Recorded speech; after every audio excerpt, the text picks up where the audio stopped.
Allora, Gian Giabellati, tanta carne al fuoco è venuta fuori. È un tema di non poco conto. Di non poco conto. Allora, le trattative come potrebbero essere? E soprattutto, abbiamo parlato anche più volte, da noi si rivendicano tutte le materie, con particolare forza alcune, per cui dalla scuola, sanità, lavori pubblici sono quelle forti. C'è la Lombardia che invece parla anche di qualche cos'altro. Dove si potrebbe andare a parare? Allora, partiamo da questo presupposto, che nella fase finale del precedente governo ne ho sentite dire di tutti i colori.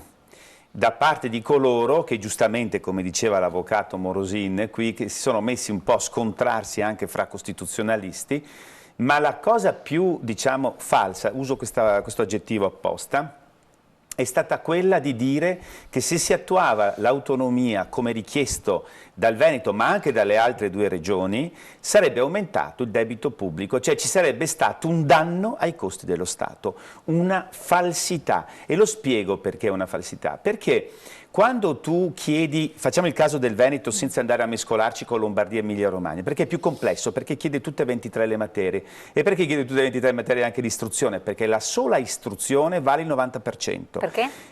Perché è quella che è più corposa, come per esempio solo per il fatto che passerebbero sotto la regione i dipendenti del sistema scuola. Quindi è evidente Ma che anche come costi, cioè spieghiamo bene ai cittadini, allora, perché altrimenti il totale del valore che hanno le 23 materie è di circa 3 miliardi e mezzo di euro, che vorrei precisare non sono soldi in più a carico dello Stato, ma è un semplice trasferimento dalle casse e dalla competenza in entrata e in uscita dello Stato alla regione del Veneto, la quale si vede ad avere maggiore introito ma anche maggiore spesa. Esatto. Quindi si dice a saldo zero per lo Stato. Ma questo è il saldo zero. A saldo zero. Quello che hai spiegato, questo nell'ambito è di questi 3,5 miliardi, la parte che non riguarda la sanità è diciamo all'incirca sui 500 milioni.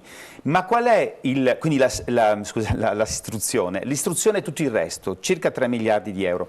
Ma ecco perché quindi è importante, perché tu mi vanifichi senza l'istruzione quasi al 90% quello che è il trasferimento di materie permesso dalla Costituzione. Ma poi proprio siccome è previsto dalla Costituzione non si capisce perché sì alcune e no alcune altre. E si è trovata fuori la scusa perché sennò dopo si insegna solo la storia veneta e non si insegna più la storia italiana, che è una falsità, perché questo è tutto un altro tema ancora, che è quello degli argomenti da approfondire che possono essere convenuti, decisi insieme proprio col Ministero dell'Istruzione. Quindi stiamo parlando sempre di cose veramente poco veritiere che creano confusione. Qua si tratta invece di dire che avremmo avuto a saldo zero per lo Stato non solo questo passaggio di 3,5 miliardi, ma siccome notoriamente in base ai costi che ha la Regione Veneto e la pubblica amministrazione veneta, dove ci sono meno dipendenti pubblici ogni 1000 abitanti, costano meno perché hanno meno dirigenti rispetto al resto del paese, ci sono meno costi fissi, cioè la nostra è una pubblica amministrazione che costa di meno, per gestire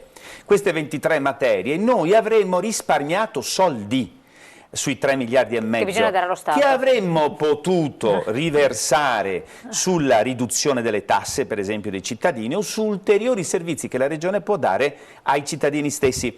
E qualcuno ha avuto il coraggio di dire a livello del precedente governo ma se ci sono dei risparmi se li cuca lo Stato. Quindi questo è demotivante, è immorale, perché tant'è che lo stesso gruppo 5 Stelle del Veneto, che ha sempre avuto una posizione molto forte a favore dell'autonomia, si è ribellata e ha detto, al fatto che questo l'aveva detto Di Maio, se non mi ricordo male, noi non siamo d'accordo perché i soldi che vengono risparmiati devono rimanere a quella regione che li ha risparmiati, e questo crea evidentemente aumento anche del PIL, perché tu riduci le tasse e quindi aumenta la produttività, e quindi tu che cos'è che hai alla fine? Che pagherai in quella regione che sta crescendo, pagherai più tasse che servono per ridurre il debito pubblico, perché risparmi nella pubblica amministrazione per aumentare servizi e diminuire le tasse, quindi aumenti il PIL. Però quindi, fatto questo discorso qui, lo interrompo subito perché così, sì? Fatto nel sud, fatto in Puglia, per esempio. Adesso stiamo intanto parlando del Veneto. Stiamo parlando del Veneto. Allora, se il caso Veneto, 5 milioni di abitanti, che poi si moltiplica perché abbiamo la Lombardia e l'Emilia Romagna, che siamo simili come costi della pubblica amministrazione, ai 20 milioni di persone, un terzo del paese, sì. un terzo del paese. Quindi voi capite che se si arrivasse all'autonomia, un terzo del paese, la parte più produttiva, non solo contribuisce di più al bilancio dello Stato nelle entrate fiscali, perché alla fine hai più PIL e quindi hai più tasse, ma soprattutto risparmi nei costi della pubblica amministrazione. Quindi quel dramma che noi abbiamo, che è la zavorra maledetta del debito pubblico, i 2.400 miliardi di euro, diminuiscono o comunque si abbassa l'aumento del debito pubblico. Quindi stiamo parlando di personaggi a livello romano che stanno andando contro non Veneto, Lombardia e Emilia Romagna, stanno andando contro l'Italia, stanno andando contro il paese, contro il benessere del nostro paese, contro il benessere dei nostri figli, perché questo è un sistema per arrivare a che cosa? Sempre più velocemente ai famosi costi standard. Ecco.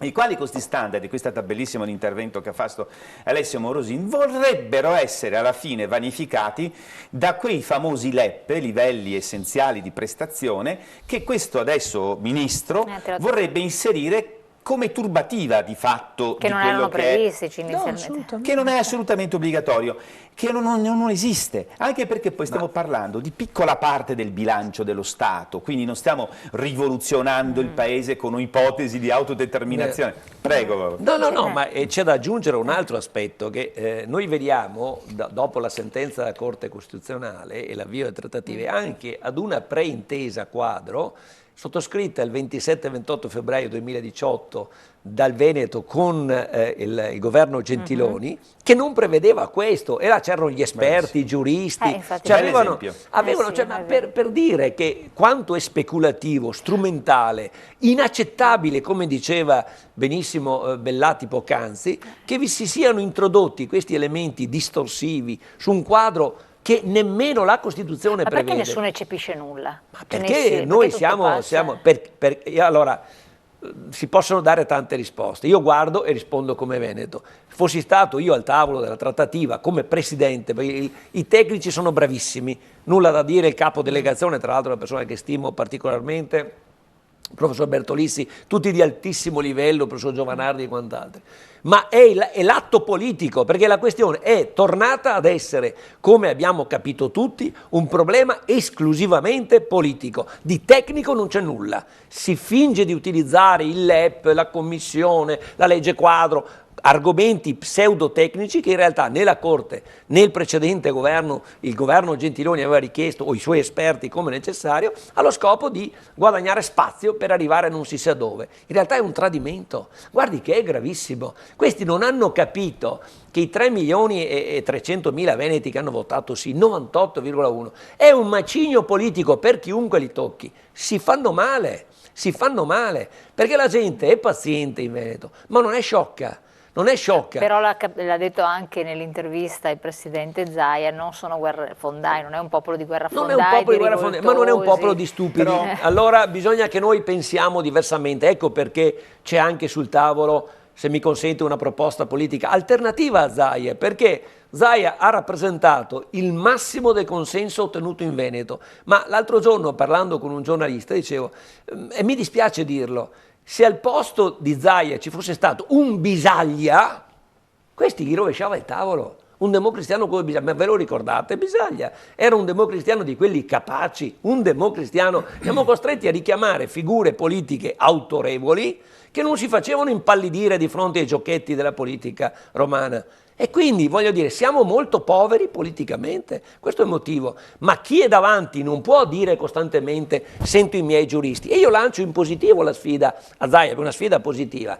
Ha detto una cosa che io ho lodato anche sulla stampa, quella di se il governo ci fa perdere tempo, ma lo abbiamo già visto, quindi potrebbe già decidere e nulla gli vieterebbe di farlo, attiviamo subito l'operatività del Consiglio regionale facendo approvare 23 leggi, una per ciascuna delle 23 materie sull'autonomia, così dopo vediamo cosa succede. Vediamo se il governo, e le leggi le facciamo in conformità ai testi di quegli articoli, di quell'accordo che era stato di fatto condiviso sul piano politico anche dal ministro Conte, i 68 articoli del progetto condiviso. Lo facciamo uguale, Poi vediamo se Conte si rimangia quello che aveva detto, vediamo se chi ha il coraggio, che è il governo, e potrebbe trovarsi anche Salvini, di impugnarlo davanti alla Corte Costituzionale. Di più, vediamo se va davanti alla Corte Costituzionale e la Corte cosa viene a dire, se serve la legge quadro, se servono i LEP, se servivano queste fasulle di commissioni. Basta, basta, abbiamo già dato. Cioè non si può essere presi in giro ulteriormente. E io sul punto, appunto, si parlava poco fa che i veneti non sono guerrafondai, che sono molto pacifici, eccetera. È vero, è verissimo, però io lo sento parlando con le persone, il cittadino veneto è molto rispettoso delle leggi, delle regole e conosce però il valore del referendum, che è un alto valore politico e di democrazia, e che lui ha votato in un certo modo e che lo Stato non rispetta il suo volere. E questa cosa qui non è una cosa che viene lasciata così. Certo, il cittadino veneto è pacifico, ma questa cosa non passa, rimane nella mente e quando è possibile il cittadino veneto, secondo le armi date dalla legge e dalla politica, interviene e chiede conto ai propri politici. Quindi io dico che l'Italia, lo sto dicendo da un po' di tempo perché ormai purtroppo avendo un certo tot di anni vedo quello che sta succedendo, da quando i veneti sono messi in testa che devono avere una loro autonomia, non un'indipendenza, in questa fase hanno chiesto l'autonomia, che poi è quella che abbiamo visto, può essere identificata non solo come quella del titolo quinto, ma anche, l'aveva detto prima poco fa l'avvocato Morosin, articolo 2 dello Statuto del Veneto, l'autogoverno del popolo veneto, che è un articolo fondamentale, importantissimo da non dimenticare. Ebbene, fino a quando lo Stato non si rende conto che i pacifici veneti devono essere soddisfatti nella loro richiesta democratica che hanno fatto di autonomia, l'Italia come paese non avrà pace, perché bene o male i veneti, per quanto pacifici, si sono tirati dietro i 10 milioni di abitanti della Lombardia e adesso anche i 5 milioni di abitanti dell'Emilia Romagna, 20 milioni di persone che stanno chiedendo l'autonomia. Un governo, uno Stato può essere sordo finché volete, ma questo è un vulnus alla democrazia che quello Stato prima o poi paga in maniera democratica, in maniera pacifica, ma si paga. E lo Stato italiano, ripeto, non avrà pace fino a quando questa autonomia non verrà data. Ecco, siccome siamo convinti che non si uscirà dall'impasse, questo l'abbiamo detto, politica, ed è un problema squisitamente politico, questo ormai lo condividono tutti, abbiamo avuto anche le controprove. Il professor Feltrin ha citato un sondaggio che diceva che Salvini non ha spinto sull'autonomia, che potevamo già averla forse a dicembre l'anno scorso, perché c'erano le elezioni europee di primavera e quindi avrebbe messo in dubbio 4-5 milioni di voti. Lo stesso professor Bertolissi in un'intervista al Corriere del Veneto circa un mese fa ha detto una cosa analoga, dice: mi è sembrato che non ci sia stato il massimo dell'impegno di Salvini. Zaia sicuramente si è impegnato, però sempre in un ruolo subalterno. Ecco, questo è il punto, il nodo politico, secondo il nostro giudizio è questo: bisogna disintermediare la politica e il governo del Veneto da quella che è la politica dei partiti italiani. Ecco perché la proposta di un partito dei veneti trasversale che ha raccolto adesioni a tutto campo di chi è, diciamo anche nella Liga Veneta, di chi è dalla parte di Zaia, ma che l'ha visto debole, è un bravo ragazzo ma debole politicamente perché è subalterno a Salvini. Quindi non è che noi siamo contro, perché credo che la stragrande maggioranza dei nostri alle elezioni politiche ha votato per Salvini, tanto per dirla in modo molto disincantato, però abbiamo bisogno che chi governa il Veneto non sia in alcun modo condizionato o condizionabile da un partito di appartenenza che ha altri obiettivi e che deve anteporre scelte ovviamente legittime dal suo punto di vista di consenso allargato in altre regioni d'Italia e tralasciando quella che è la politica del Veneto. Avessimo avuto un presidente con attributi politici e autonomia rispetto al proprio partito, l'autonomia del Veneto sarebbe già una cosa nei fatti. Anche se è una cosa che viene sempre decisa comunque a livello centrale. Sì, no, però è un'altra cosa, questo è un altro aspetto. Quello che dice, se posso dire con parole mie, io lo dico in altro modo: se tu non hai un sistema di partiti federali su un territorio nazionale, come fai tu a creare un sistema federale? È impossibile. Per converso, la vera Europa tu non ce la puoi avere se non hai partiti europei transnazionali. Grande intuizione di Marco Pannella qualche decennio fa, fece il partito transnazionale per rafforzare il concetto e la realtà istituzionale europea, quella che adesso noi stiamo criticando perché non c'è in tantissime faccende come quelle, per esempio, la Catalogna. Bastava chiedere l'intervento, che la Commissione europea, il Parlamento europeo intervenissero per creare anche un dialogo fra la regione Catalogna e lo Stato spagnolo e forse non si sarebbe arrivati a quello a cui si è arrivati. Invece l'Europa è stata assente totalmente. Ora, a livello locale, i partiti locali non è che siano uno scandalo o siano qualcosa di sbagliato, lo vediamo per esempio gli altoatesini, o chiamiamoli sudtirolesi, che loro hanno la loro autonomia anche perché hanno la Süd Tiroler Volkspartei, l'Union Valdôtaine in Val d'Aosta. Non si capisce perché non si possa avere anche in Veneto il partito territoriale. Però non glissiamo quello che stava dicendo la dottoressa Cognito. Dice, alla fine, io ci vado incontro, lo anticipo il tema, è vero che hai un partito territoriale che magari può diventare anche maggioritario governante, però alla fine deve essere votata a Roma. Il 116, terzo comma, prevede la maggioranza assoluta dei componenti. Ed è là la qui. Ma allora ecco perché abbiamo, dottoressa, abbiamo la soluzione B.